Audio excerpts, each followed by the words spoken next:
Nelson Piquet Jr. believes the Jaguar FIA Formula E team was 1 second slower than its main rivals in the Hong Kong E-Prix. Piquet, who started 15th, retired from the race at the end of the first lap after what he described as wheel banging through turns 1 and 2 caused damage to his front suspension. His latest non-finish means Piquet has not scored points in the last 4 races of the 2018-19 season, but Jaguar teammate Mitch Evans maintained his record of scoring at every race by climbing from 16th on the grid to finish 7th.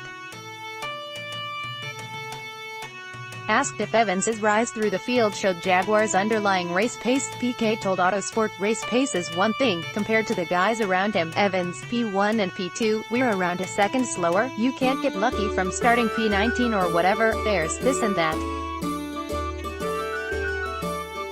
The race isn't just about being lucky, you want to contend for podiums, for that you need to be up front, have a car, and it's one thing driving in the dry.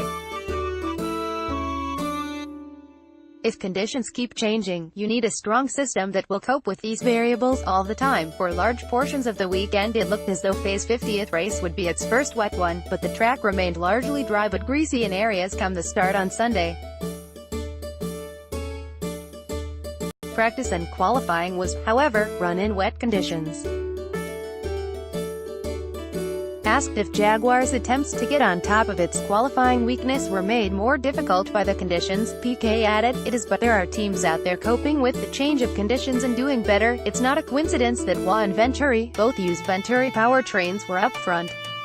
There must be something in common to facilitate this, and it's not all of a sudden 4 drivers qualifying well. It's clear there's some areas we have to improve. This race has highlighted things we need to improve. In the software and in the codes, we knew there was work still, but when the situation